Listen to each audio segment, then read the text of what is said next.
Hi, Nicole here. All right, so this is about the archetype of Capricorn. The Capricorn archetype, this sign is ruled by Saturn. This is an earth sign, and it's also a cardinal sign. So if you remember from watching the videos on earth signs, these are people who are practical, they're sensible, they like here and now solutions rather than abstract ideas. Capricorn energy is, when you hear the word earthy, it means, down to earth in your physical body. Here in the present time and space. Now, they're also a cardinal sign, so when you combine that earthiness with that initiating energy, you have somebody who is great in business. Capricorns are, and actually they're great in any sort of executive or managerial position, whether it's business or working for perhaps a large organization or even working in the government. So they're good at seeing the problem that there's to be solved and breaking things down into manageable bite-sized chunks, right? And delegating things. They're good at organizing a solution for a problem. Now, Capricorn energy, because it's earth, it's our most sort of earthy, slowest energy, okay? So Capricorn type people, depending on which planet we're talking about, whether this is your sun or your Mercury, your mind, for example, there's going to be a sense of them sort of taking their time with things, okay? They can be a little bit methodical and, they've got an analytical mind, but it sort of comes, it's not the quick analytical mind of a Virgo. It's going to be more of a, well, like I said, it's like there's my dog. It's more of a, let's solve this problem in a way that is systematic and well thought out. So, when they're presented with a problem, the Capricorn is going to sort of pause, look at the problem, and then go A, B, C, D, E, F, G, that kind of thing. Now, remember, Capricorn also rules the 10th house. So if you've got sun, moon, or rising in Capricorn or planets in the 10th house, this is going to apply to you. With Capricorn energy, also there's a caution. There's a steadfastness about Capricorn. This is the goat, but there's also this caution in the way that they approach life. They do it from a place that's rational, logical, and as I said, well thought out. Okay, so that might sound to some of you, especially if you've got Aquarius stuff happening, that might maybe sound a little boring to you, or if you've got Sag on the other side. But Capricorn is, without Capricorn, we would have no rules. We would have no order. Because when you think of, I live in Utah, so when I think of the LDS Church and I think of a great archetype for Capricorn, the LDS Church is perfect. They are an organization that is built, it's correlated, their curriculum's correlated, they're built around a central purpose to grow, and they have goals that are bound by time. So, they have their conferences, and every year they look at their numbers, new membership, they look at how many new buildings they've built, and this sort of thing. This is Capricorn type energy, and it's like it's running a business. This is why this model of the corporation works really well when growing a church, because you're trying to, rather than necessarily, you're not necessarily trying to make money and profit and to please your shareholders. You're trying to grow the body of your organization with actual human beings, right? That's like that also brings in income and brings in profit and helps the church then grow even more.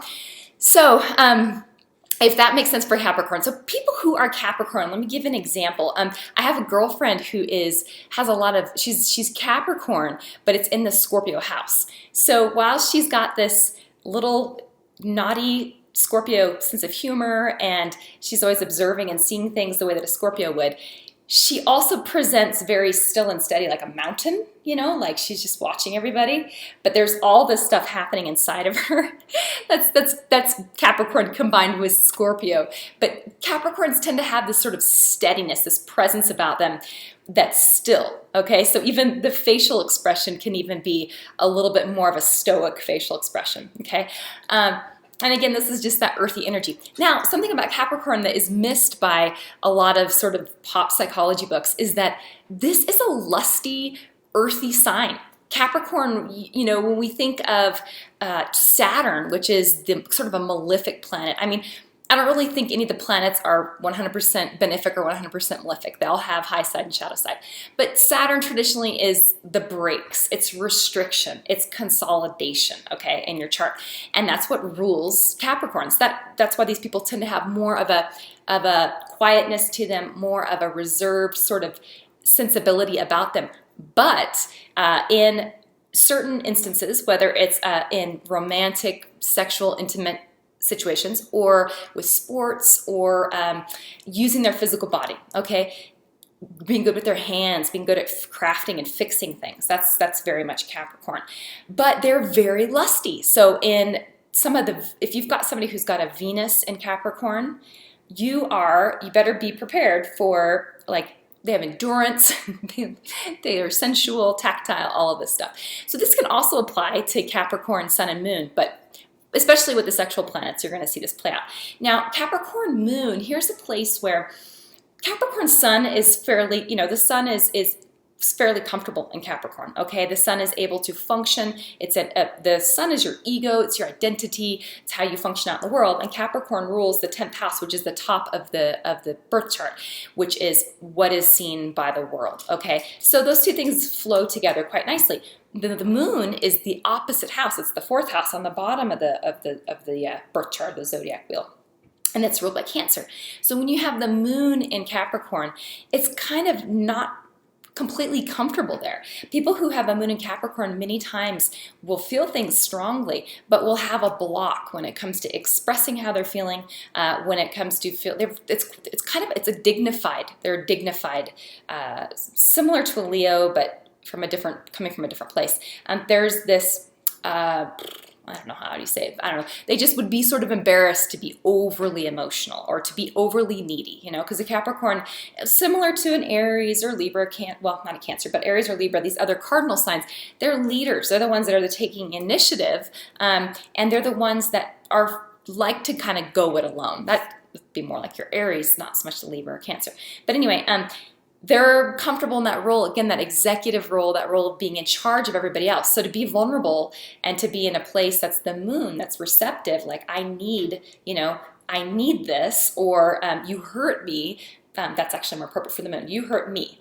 This inner world of a Capricorn Moon can be a place that's, on the outside, it might look like they are cold. And so they can sometimes feel misunderstood because they can feel things very strongly, but yet they have a hard time expressing it outwardly. And even more so if you've got if you've got also a Capricorn Sun or Capricorn Mercury or your 10th house, if you've got the Moon in the 10th house, this is going to play out as well for you. Let's see. Now, also Capricorn in relationships. So these are, again, they're a reliable. All of the earth signs are fairly reliable because there's a steadiness and a consistency to the way that they do things.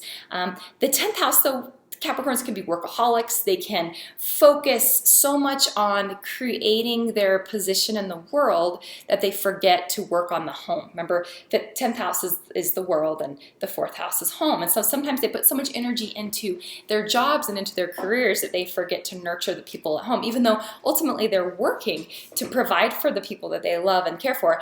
I mean, that's how they show you that they care for you, is they do their duty and they do what they're supposed to do and they're responsible.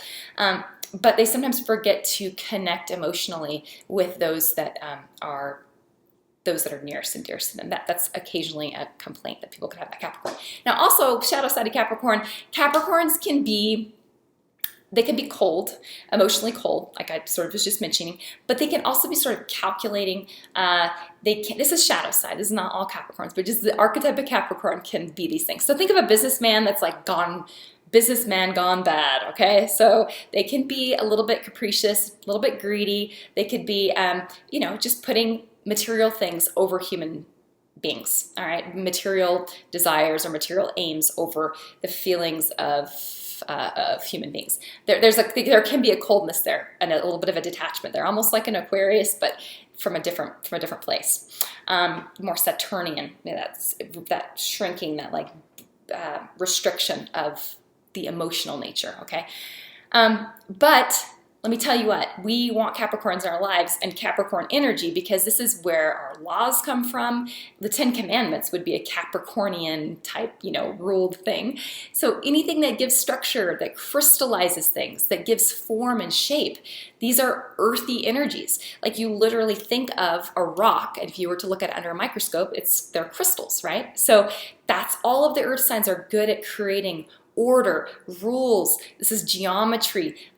Putting things into place where there's a right way and there's a wrong way, okay? So that applies for Capricorn for sure. So we need them for the structure. They're organized, they are good leaders, and for the most part, they are devoted and will take care of you. They do what they say they're going to do. A good Capricorn does what they say they're going to do. So, all right, talk to you later. Questions, comments down below.